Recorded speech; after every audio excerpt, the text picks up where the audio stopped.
दो चरों वाले रैखिक समीकरण, linear equation in two variables. अभी तक हमने जो समीकरण, जो इक्वेशन पढ़ा वो वन वेरिएबल और ये एक चर वाले समीकरण या इक्वेशन थे। बात करेंगे दो चरों वाले, जैसे कि एक चर वाले कुछ इस तरह से वो समीकरण थे, जैसे कि 2x 2x धन 3 बराबर 0। तो इस समीकरण का हल हुआ करता था x बराबर -3/2, जिसे हम एक संख्या रेखा पर इस तरह से निरूपित करते हैं। यहाँ पर अगर 0 होगा तो उसके बाईं तरफ -1, दाईं तरफ 1, फिर ये 2, इधर ये -2, -3, इधर ये दाईं तरफ 3। तो -3/2 का मतलब 1 और 2 के बीच 1.5 -1.5, तो ये -1 और -2 के बीच होगा, जो कि -3 इस तरह से इसी संख्या रेखा पर है। और ये समीकरण, ये जो x का जो मान है इसको संतुष्ट कर रहा है, ये इसका हल हुआ करता है इसे। और बेसिकली समीकरण को आप समझने की बात, समीकरण होता है, समीकरण आप चीजों को एनालाइज करते हैं कि और उनको सिंपल और साधारण पदों में लिखते हैं, जिससे आप इसके हिसाब किताब लगाने में आसान हो। जैसे कि एक दुकान में सेल लगा हुआ है और कपड़े की दुकान है और 20% का सेल, और कई तरह के कपड़े होंगे वहां पे, पैंट होगा, शर्ट होगा और कई तरह के। अब अलग अलग कस्टमर आएंगे, अलग अलग तरह के प्रोडक्ट या कपड़े खरीदेंगे। आपको पता नहीं है कि वो कौन सा कपड़ा है, लेकिन डिस्काउंट ये पता है कि सभी प्रोडक्ट पर, सभी कपड़ों पर 20% का डिस्काउंट। तो डिस्काउंट प्राइस क्या होगा? अगर कोई भी आदमी कोई खरीदे तो डिस्काउंट, अगर प्राइस जो एक तरह से एक जो समझने की बात है, जैसे मान लीजिए कोई भी प्रोडक्ट, वो प्रोडक्ट एक्स, पता नहीं है, कोई भी कस्टमर आएगा कुछ भी प्रोडक्ट खरीद सकता है, तो वो मान लो एक्स प्रोडक्ट, एक्स रुपए वाला प्रोडक्ट खरीदता है उसको, क्योंकि अलग अलग जो प्रोडक्ट, जो वस्तु, जो कपड़े हैं, अलग अलग उनका प्राइस टैग है। तो मान लो एक्स रुपए वाला उसने कपड़ा खरीदा, उस पर 20% डिस्काउंट, ये डिस्काउंट प्राइस है। एक्स का पता नहीं, एक्स यहाँ पे चर है, वन वेरिएबल है, तो ये वन वेरिएबल, मान लीजिए डिस्काउंट प्राइस है एक्स 40 रुपये, उसको लिया, और आपको प्रोडक्ट के बारे में पता नहीं कितने रुपए का, डिस्काउंट आपको 40 रुपए दिया। तो इस तरह से आप समीकरण से उस कपड़े का प्राइस टैग, उस कपड़े का मूल्य पता कर सकते हैं।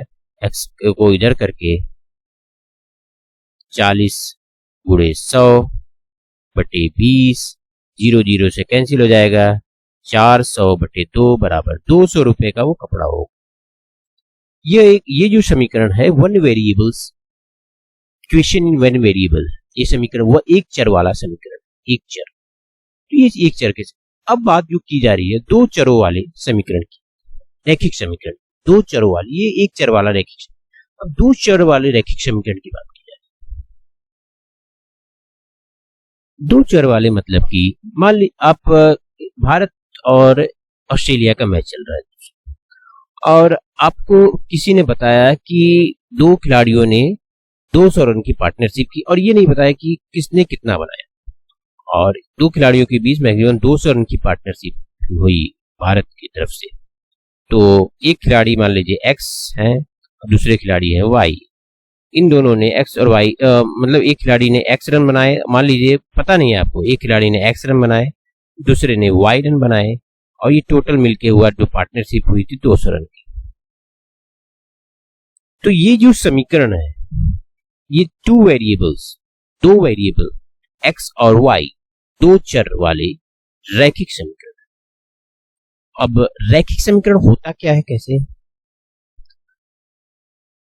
वह समीकरण जिसे हम ax प्लस by प्लस सी के फॉर्म में लिख सके रूप में, वह रैखिक, जहां पर एक कंडीशन है कि ए बी और सी ये जो गुणांक है समीकरण के, वो एक वास्तविक संख्या है, वास्तविक संख्या है, और जहां ए और बी शून्य नहीं है, नहीं होंगे, शून्य नहीं होंगे। तो ए बी शून्य नहीं होंगे, ए बी सी वास्तविक संख्या है, और यह ए एक्स प्लस बी और प्लस सी के फॉर्म में जो समीकरण होगा उसे हम रैखिक समीकरण कहेंगे। अब सवाल उठता है कि ये एक घात वाले बहुपद समीकरण को हम रैखिक समीकरण क्यों कहते हैं? एक घात वाले बहुपद समीकरण, इस एक घात वाले बहुपद समीकरण को रैखिक समीकरण क्यों कहते हैं? वो इसलिए क्योंकि इसका ज्यामितीय, क्योंकि इस समीकरण का ज्यामितीय निरूपण करें तो वो एक सरल रेखा शो करता है, प्रदर्शित करता है, एक रेखा, एक लाइन शो करता है। इसीलिए हम इसको रैखिक समीकरण कहते हैं, जिसे हम आगे देखेंगे, ग्राफ के माध्यम से समझेंगे। पहले हम बात करते हैं इस समीकरण के हल की। जैसे एक वेरिएबल के समीकरण के हल की मैंने बात की, अब इस दो वेरिएबल वाले समीकरण की या दो चर वाले समीकरण के हल क्या होगा, कैसे इसको पता करेंगे? इसमें क्या दोनों x और y के मान इसके हल कहलाएंगे, कैसे होगा, इसको हम आगे देखते हैं।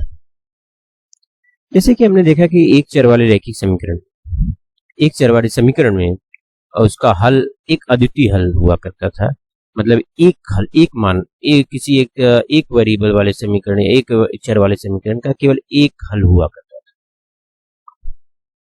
अब यहाँ पे रैखिक समीकरण के हल की बात करें, जहां पे x, दो वेरिएबल x और y है, तो x और y दोनों के मान का युग्म इस समीकरण का हल होगा।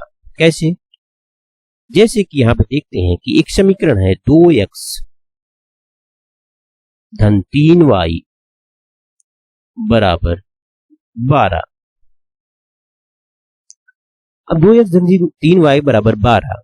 अब यहां पर अगर हम x की जगह पे 2 और x की जगह पे 3 और y की जगह पे 2 रखें, तो ये समीकरण कुछ इस तरह से हो जाएगा, 2 गुणे 3 प्लस धन 3 गुणे 2 बराबर 12।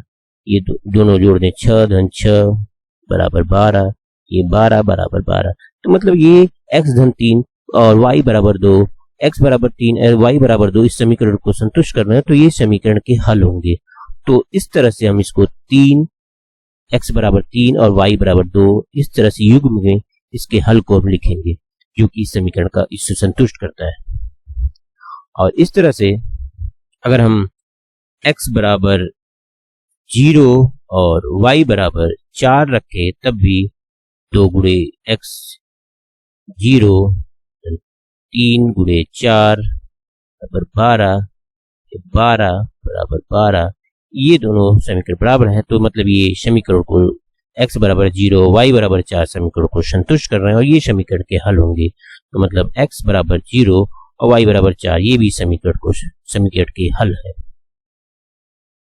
इसके विपरीत अगर आप x बराबर 1 और y बराबर 4 रख दें, तो ये समीकरण को संतुष्ट नहीं करता है। क्यों नहीं करता है, इसको हम देखते हैं। x बराबर 1 रखने पर 2 गुणे 1 धन 3 गुणे 4 बराबर 12, तो ये हुआ 2 धन 12 बराबर 12। लेकिन ये 2 धन 3 ये बराबर नहीं है, ये बराबर, तो इसका मतलब ये समीकरण को संतुष्ट नहीं कर रहा है, क्योंकि ये 2 धन 12 बराबर 14 जो कि 12 के बराबर नहीं है। तो एक x बराबर 1 और y बराबर 4 समीकरण का हल नहीं होंगे, क्योंकि इनको ये संतुष्ट नहीं कर रहे। अगर इसके अलावा भी पूछा जाए कि इसका हल और क्या होगा, तो इसका एक और तरीका है कि आप इसमें से एक वेरिएबल को पहले से कुछ मान लीजिए। मान लीजिए x बराबर 2 है, तो x बराबर 2 लिखेंगे तो 2 × 2 धन 3y बराबर 12 या फिर 4 धन 3y बराबर 12, जो कि एक समीकरण प्राप्त होगा, एक वेरिएबल एक चर वाला समीकरण। अगर इसमें इसके हल को निकालेंगे तो 3y बराबर 12 - 4 बराबर 8 या फिर y बराबर 8/3। तो x बराबर 2, y बराबर 8/3 इस समीकरण के हल होंगे, क्योंकि ये दोनों अगर यहाँ पे रखा जाए तो ये दोनों इस समीकरण को संतुष्ट करेंगे। कैसे? x बराबर 2 रखें तो 2 × 2 और y बराबर 8/3 रखें तो 3 × 8/3, तो 3 3 से कैंसिल हो जाएगा, तो 4 धन 8 बराबर 12, जो कि 12 के बराबर है। तो इसका मतलब है कि x बराबर 2 और y बराबर 8/3 इस समीकरण को संतुष्ट कर रहे हैं और ये इसके हल होंगे। तो इस तरह से किसी दो वेरिएबल वाले रैखिक समीकरण, दो चर वाले रैखिक समीकरण के कई अपरिमित हल हो सकते हैं, होते हैं। दो चरों वाले रैखिक समीकरण का ग्राफ अथवा आलेख। जैसा कि दो चरों वाले रैखिक समीकरण का हमने हल किया, अभी हम हलों के माध्यम से उनका ज्यामितीय निरूपण जैसे, और इसी से हमें प्राप्त ये भी पता चलेगा कि हम इस समीकरण को रैखिक समीकरण क्यों कहते हैं। और जैसे इसे हम इनका निरूपण जो हल है, इसको निर्देशांक तल या कोऑर्डिनेट प्लेन पर हम इसको निरूपित करेंगे। जैसे कि एक्स वाई ये प्लेन है, एक्स एक्सिस एक्स एच और Y axis Y H. Y axis जो ऊपर की तरफ है, इसमें जो नंबर आप देखेंगे वो पॉजिटिव नंबर है, पॉजिटिव एक्सिस है एक्स वाई एक्सिस का। तो 1 2 3 4 5 6 7 8, इस तरह इससे नीचे की तरफ जाएंगे वाई एक्सिस के इस तरफ, तो आपको नेगेटिव नंबर मिलेंगे। -1, -1, एक बॉक्स के लिए -2, एक बॉक्स -3, -4, इस तरह से। फिर एक्स एक्सिस की बात करेंगे तो यहाँ पे इस तरफ एक्सिस के बाईं ओर, वाई एक्सिस के बाईं जो एक्स एक्सिस होगा वो ऋणात्मक होगा, दाईं ओर धनात्मक होगा। जैसे कि 1 2 3 4 5 6 7 8 9 10, इस तरह इधर भी 1.5 1.2 1.3 1.4 1.5, ऐसे करते आगे चले। अब हम इस एक्स वाई प्लेन पर रैखिक समीकरण के जो हल हैं उन्हें निरूपित करें। जैसे कि जितने भी हल हैं वो एक बिंदु को दर्शाते हैं। जैसे मान लीजिए मैंने एक समीकरण लिया, x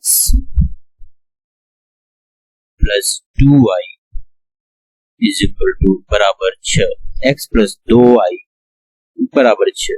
अब यहाँ पे पहले इस समीकरण का हल निकालेंगे। तो हल निकालने का सबसे बेसिक तरीका है, पहले आप x को बराबर 0 रखें।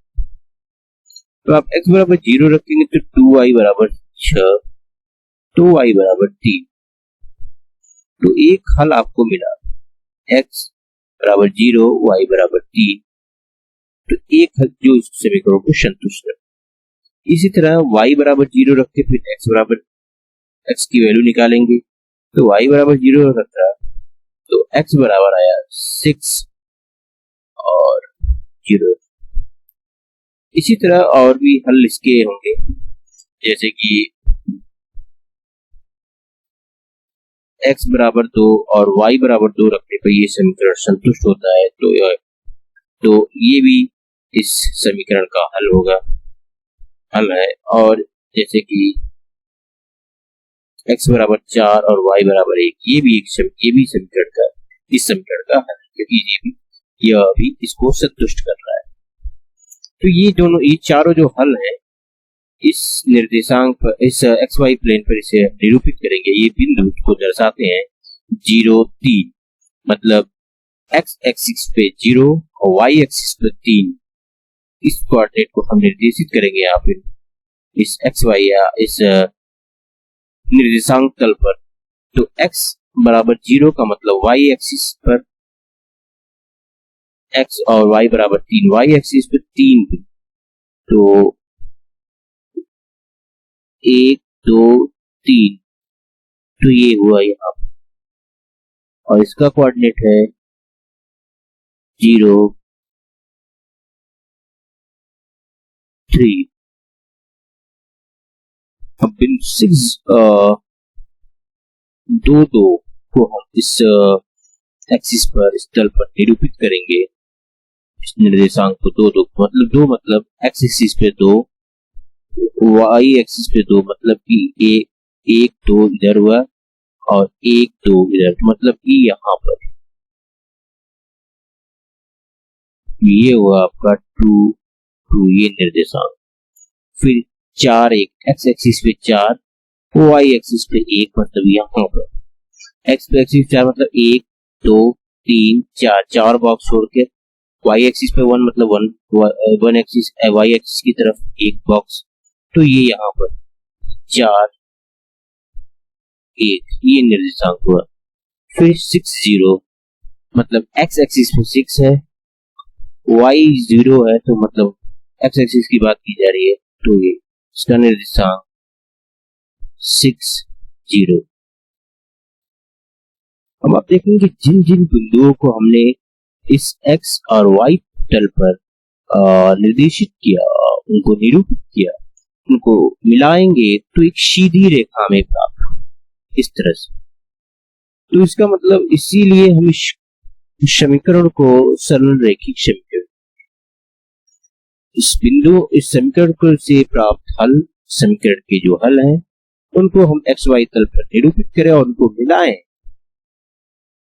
या कोऑर्डिनेट या निर्देशांक तल पर निरूपित करें और इसे मिलाएं, तो हम एक सीधी रेखा प्राप्त, ये रेखा। इसको और आगे बढ़ाएं, यहाँ पे देखिए 8, इस एक्स एक्सिस पर 8वें बिंदु और 8 -1 की तरफ, मतलब ये यहाँ पे कट कर रहा है, जो इसका निर्देशांक, मतलब ये इसका एक और हल है जो है बराबर एक्स एक्सिस पर 8, वाई एक्सिस पर -1। तो -1 का मतलब नीचे की तरफ वाई एक्सिस पे चलेंगे, -1 का मतलब एक बॉक्स छोड़ते हुए यहाँ पर, ये यहाँ, तो ये वाला जो निर्देशांक होगा यहाँ पर इसका बिंदु का, वो होगा 8, ऋण 1, एक्स एक्सिस पर 8 बॉक्स पर 1, 2, 3, 4, 5, 6, 7, 8, 8 ऋण 1। तो ये एक सरल रेखा को दर्शा रही है और इसकी जो सॉल्यूशन है, तो इससे हमें 3 बातें पता कि प्रत्येक जिसके निर्देशांक समीकरण को संतुष्ट करते हैं, वह इस रेखा पर, जो इस समीकरण को संतुष्ट करते हैं, इसके निर्देशांक जो इस समीकरण को, वो इस रेखा पर स्थित है। जैसे ये सब बिंदु है, ये सब निर्देशांक इस रेखा को, इस समीकरण को, इस वाले समीकरण को संतुष्ट करते हैं, इसलिए ये इस रेखा पर स्थित है। फिर रेखा इस रेखा पर स्थित प्रत्येक समीकरण का हल होगा। अब जैसे मैंने यहाँ पे 8 ऋण 1, क्योंकि मैंने इसको हल नहीं निकाला, लेकिन इसको जब ग्राफ में देखा, मुझे ये लाइन 8 और ऋण 1 से होकर गुजर रही है, इस बिंदु से, जो कि इसका निर्देशांक है 8 ऋण 1। तो इस बिंदु से होकर, इसका मतलब है कि यह जो पॉइंट है इस समीकरण को संतुष्ट कर रहा है और ये इसका हल हो, और इसका हल भी है। तो मतलब इस रेखा पर स्थित प्रत्येक बिंदु इस समीकरण का हल होता है। और तीसरी बात यह है कि कोई भी बिंदु जो रेखा पर स्थित नहीं है और उस समीकरण का हल नहीं हो। जैसे कि अगर इस रेखा पे कौन सा बिंदु नहीं है, मान लीजिए मैंने यहाँ पे ले लिया ये 3 3 3, ये क्वाड्रेंट 3 3, ये वाला निर्देशांक, तो ये इस रेखा पे स्थित नहीं है। अब आप 3 3 को इस समीकरण में अगर रखेंगे, x की जगह पे 3, y की जगह पे 3, तो 2 गुणे 3, तो ये आप देखेंगे इसका जो हल करने के बाद, तो 3 धन 6 बराबर 9, ये 9 6 के बराबर नहीं, इसलिए इस समीकरण को संतुष्ट नहीं कर रहा है, तो ये इसका हल नहीं है। मतलब कोई भी बिंदु जो रेखा पर नहीं है वो समीकरण का, उस रेखा पे नहीं है, वो समीकरण का हल नहीं है।